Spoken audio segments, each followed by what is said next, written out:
और तवांग में तनाव को लेकर बड़ा खुलासा हुआ। करीब 2 हफ्ते पहले ही इस तनाव की शुरुआत हो गई थी। नवंबर के आखिरी हफ्ते से ही तवांग और उसके आसपास के इलाकों में तनाव था और इसकी शुरुआत नवंबर के आखिरी सप्ताह से हो गई थी। चीन के 300 सैनिक लगातार घुसपैठ की कोशिश में थे, घुसपैठ की कोशिश की थी और उसी के दौरान 9 दिसंबर को चीनी सैनिकों के साथ भारतीय सेना की झड़प हुई। भारत ने फौरन अतिरिक्त सैनिक वहां पर भेजे। पेट्रोलिंग के दौरान तवांग के यांगत्से इलाके में ये झड़प हुई। हालांकि फ्लैग मीटिंग के बाद दोनों पक्ष इलाके से पीछे हट गए।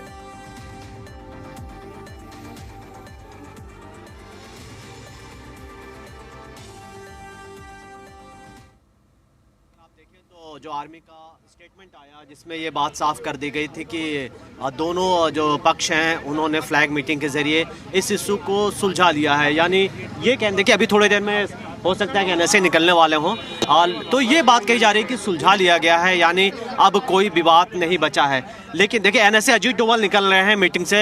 इस वक्त ये लाइव तस्वीरें आ रही हैं। अगर आप देखें तो करीब 1 घंटे मीटिंग हुई है जिसमें राजनाथ सिंह के साथ अजीत डोभाल आर्मी चीफ थे, सीडीएस अनिल चौधरी भी मीटिंग के अंदर मौजूद थे और यहाँ पर अजीत डोभाल बाहर निकल रहे हैं। जाहिर तौर पर पूरी जानकारी राजनाथ सिंह को पूरी जानकारी दी गई है। चूंकि ये कहा जा रहा है कि पार्लियामेंट के अंदर जब विपक्ष ने जो उठाया है कि इस मामले में सरकार स्पष्ट करे तो ये इन्फॉर्मेशन इकट्ठी की गई होगी और जाहिर तौर पर ये भी यहाँ पर जानकारी इकट्ठी की जा रही होगी कि क्या अभी हालात हैं, क्या बॉर्डर पर सिचुएशन है।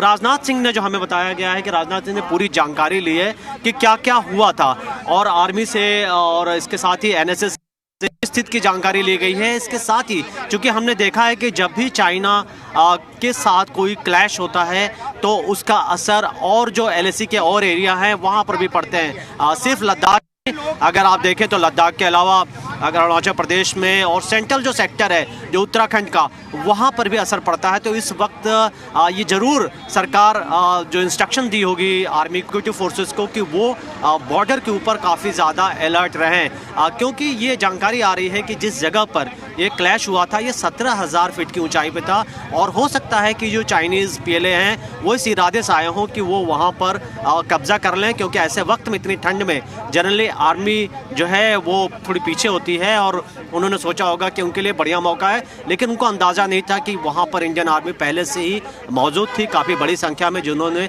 चीन की कोशिश को नाकाम कर दिया है। तो यहाँ भले ही आर्मी की तरफ से स्टेटमेंट जारी दिया गया है कि लेकिन ये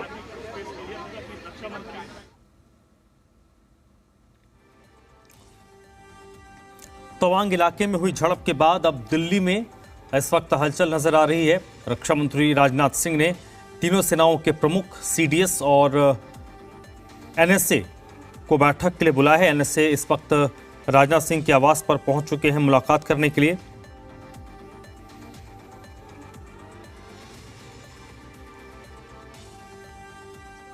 और इस वक्त जो अपडेट है, जो जानकारी है कि 9 दिसंबर 2022 को जो झड़प हुई है इसकी शुरुआत नवंबर के आखिरी सप्ताह से ही हो गई थी और तनाव उसी वक्त से बना हुआ था।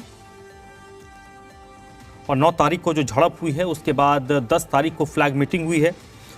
मंत्री थोड़ी देर में पहुंचने वाले हैं और आज पार्लियामेंट अटैक की बरसी भी आपको बताना चाहूँगा। पार्लियामेंट अटैक जो हुआ था 2000 में उसकी आज बरसी है और इस मौके पर कार्यक्रम भी पार्लियामेंट में है जिसमें प्रधानमंत्री होंगे, विपक्ष के तमाम नेता होंगे और उसमें उपराष्ट्रपति भी होंगे जो सभापति होते हैं राज्यसभा के। तो थोड़ी देर में 10:30 का वो कार्यक्रम रखा गया है। तो 10:30 बजे पहुँचने से पहले ये बैठक है और ये इंपॉर्टेंट बैठक है क्योंकि प्रधानमंत्री के ऊपर सवाल खड़े किए जाएंगे। चाइना को लेकर लगातार कांग्रेस अटैकिंग रहा है, सरकार को लेकर खासकर राहुल गांधी का आपने तमाम बार बयान देखा होगा। कल से लगातार देखिए रणदीप सुरजेवाला हो, जयराम रमेश हो, मल्लिकार्जुन खड़गे हो, तमाम नेता जो कांग्रेस के हो लगातार अटैकिंग मोड में हैं, लेकिन बताते हुए ये कि हम देश के साथ हैं, सेना का हम अपमान नहीं कर रहे हैं, लेकिन सरकार से हम सवाल खड़ा करना चाहते हैं, सरकार से पूछना चाहते हैं कि चीन को लेकर जो विवाद है उसको लेकर स्टेटस क्या है आज की डेट में। तो ये मान के चलिए कि आज विपक्ष हमलावर रहेगा और एग्रेसिव रहेगा और विपक्ष में केवल कांग्रेस नहीं, असदुद्दीन ओवैसी का भी आपने कल ट्वीट देखा होगा। तमाम और पार्टियां इस बार कांग्रेस के साथ साथ खड़ी होंगी और सरकार से ये सवाल किया जाएगा कि चाइना को लेकर गलवान से लेकर अब तक ये तवांग तक की जो स्थिति है उसमें स्टेटस क्या है, आखिर चाइना से बातचीत किस आधार पे हो रही है और किस लेवल का स्थिति है। तो ये दबाव होगा और जाहिर तौर पे प्रधानमंत्री जब सीनियर मिनिस्टर्स के साथ बैठेंगे, हो सकता है थोड़ी देर में राजनाथ सिंह भी पार्लियामेंट पहुंचे, तो उसके बाद ये तय होगा। तो भारत चीन झड़प से जुड़ी एक और बड़ी खबर है। आम आदमी पार्टी के राज्यसभा सांसद राघव चड्ढा ने संसद में भारत चीन झड़प का मुद्दा उठाया है। राघव चड्ढा ने संसद में सस्पेंशन नोटिस दाखिल किया है। चड्ढा ने सदन का कार्य रोककर इस विषय पर बहस की मांग की है। यानी कि लगातार जो विपक्षी पार्टियां हैं उनकी तरफ से कार्यस्थगन प्रस्ताव दिया जा रहा है।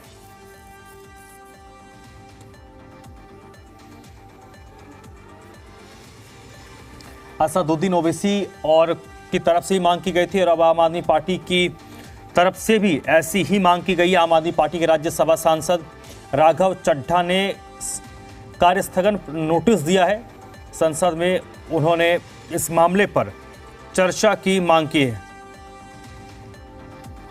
और प्रधानमंत्री नरेंद्र मोदी आज संसद में अपने वरिष्ठ मंत्रियों के साथ बैठक करने वाले हैं। इस बैठक में प्रधानमंत्री चीन और भारत के सैनिकों के बीच जो झड़प हुई है उस पर चर्चा कर सकते हैं। इस बैठक में ही तय होगा कि रक्षा मंत्री सदन में बयान देंगे या नहीं।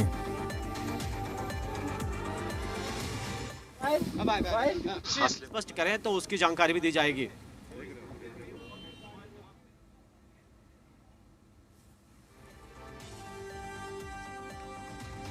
तो प्रधानमंत्री नरेंद्र मोदी आज संसद में आज वरिष्ठ मंत्रियों के साथ बैठक करने वाले हैं।